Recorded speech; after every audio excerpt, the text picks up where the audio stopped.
दिल्ली के India gate पर जैन समुदाय का प्रदर्शन, भारी संख्या में पहुंचे लोग, पुलिस के साथ हुई धक्का मुक्की, कई लोग हिरासत में। दिल्ली के अलग अलग इलाकों में जैन समुदाय का प्रदर्शन, दिल्ली पुलिस प्रदर्शनकारियों को रोक रही है। प्रगति मैदान में भी पुलिस ने प्रदर्शनकारियों को आगे जाने से रोका। समीर शिखर जी को पर्यटन स्थल घोषित करने का फैसला वापस लेने की मांग, जैन मंदिर के सामने अनशन पर बैठे लोग।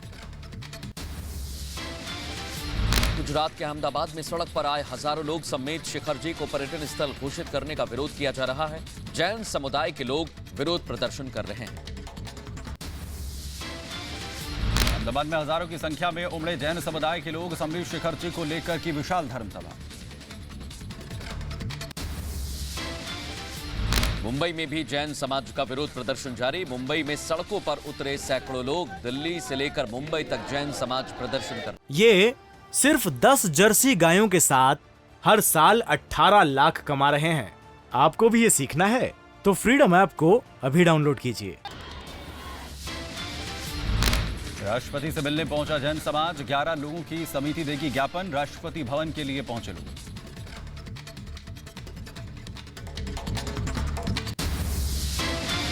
महाराष्ट्र के कोल्हापुर में लव जिहाद, धर्मांतरण और गौ हत्या को लेकर प्रदर्शन, हिंदू संगठनों ने निकाला मार्च। एलओसी पर संदिग्ध गतिविधि के बाद अलर्ट पर भारतीय सेना, उरी में बर्फबारी के बीच जवानों की गश्ती, दुश्मनों की बढ़ती हरकतों पर नजर रख रहे भारत के शूर।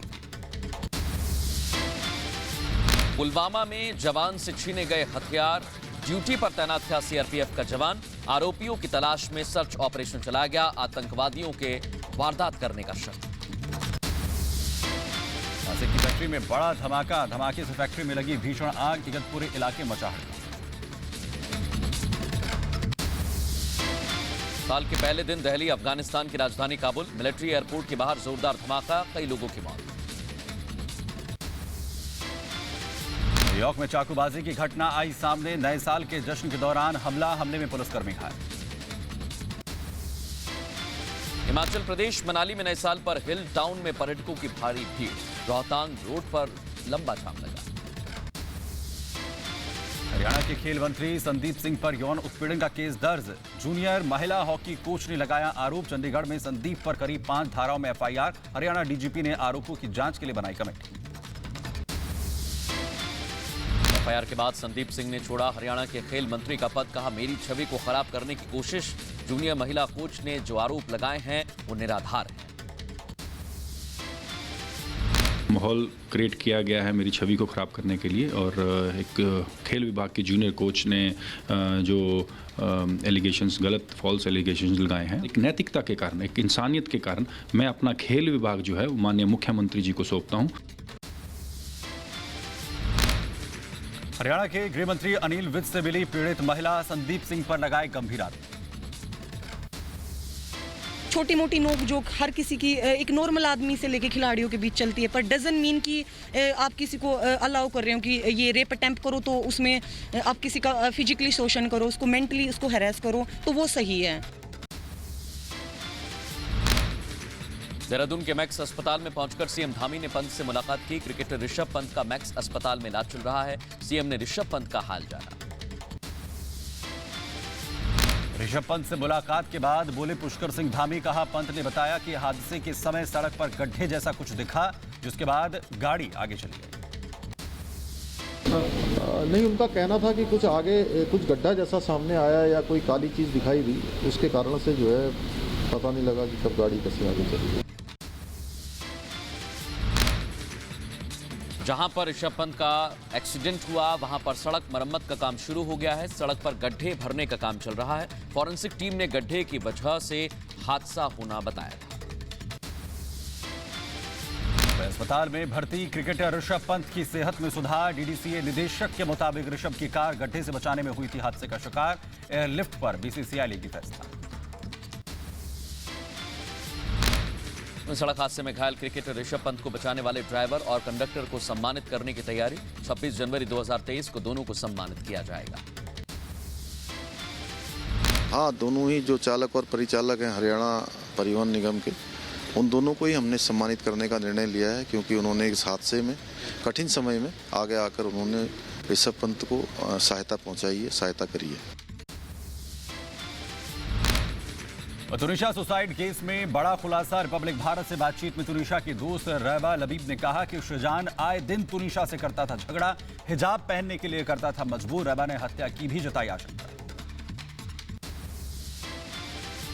बोला था लास्ट टाइम कि उसकी प्रॉब्लम चल रही है, लाइक वो डिप्रेशन है, उसके बॉयफ्रेंड उसको टॉर्चर करते हैं, वो बहुत ज़्यादा वायलेंट है, बहुत गुस्से वाला है।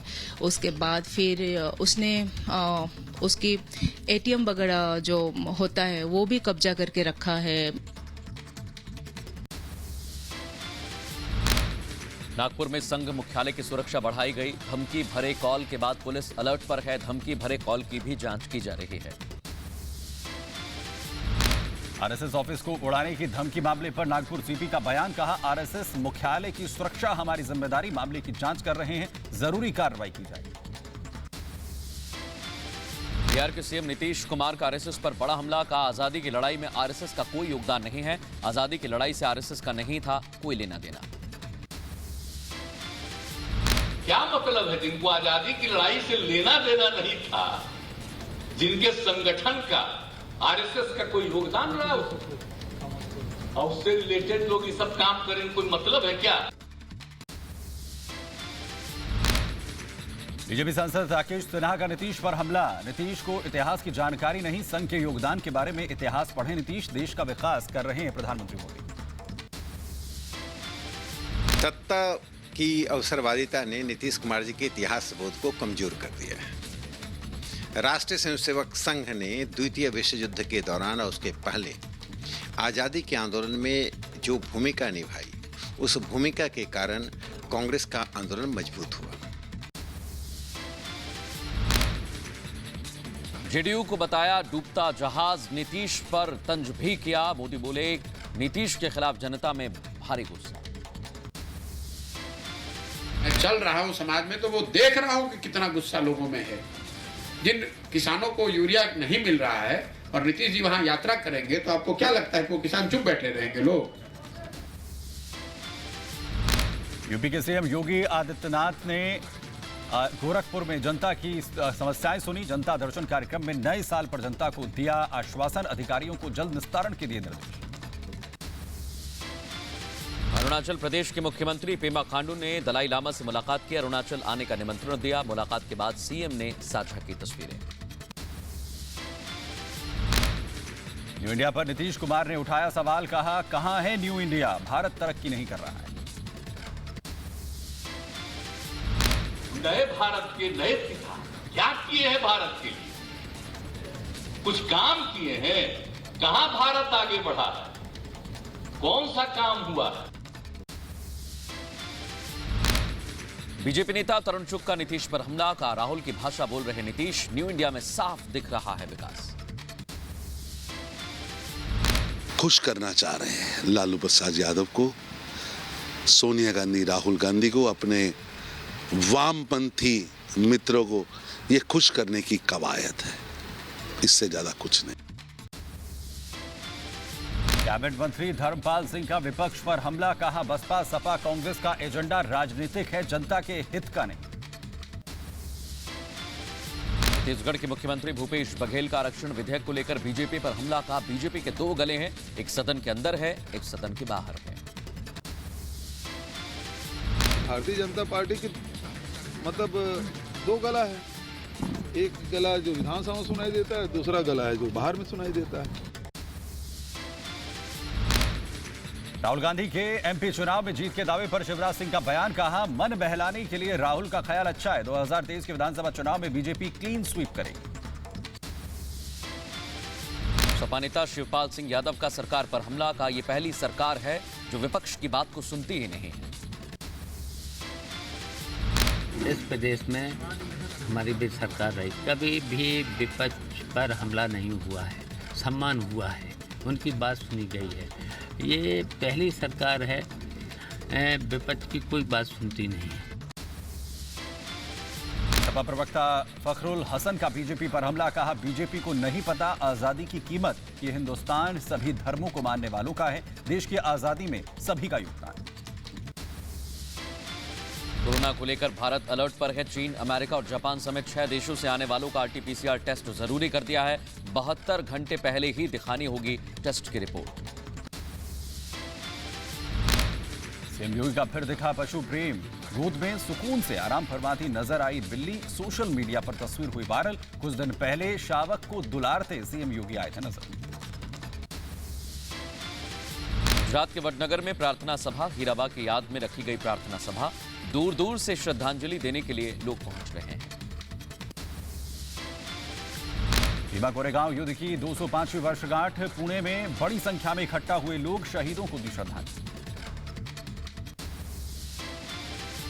जम्मू कश्मीर के डोडा में भारी बर्फबारी। सड़क पर बर्फबारी की तस्वीरें आई सामने। सड़कों पर जमी हुई बर्फ को हटाने का काम भी किया जा रहा है। ये सिर्फ 10 जर्सी गायों के साथ हर साल 18 लाख कमा रहे हैं।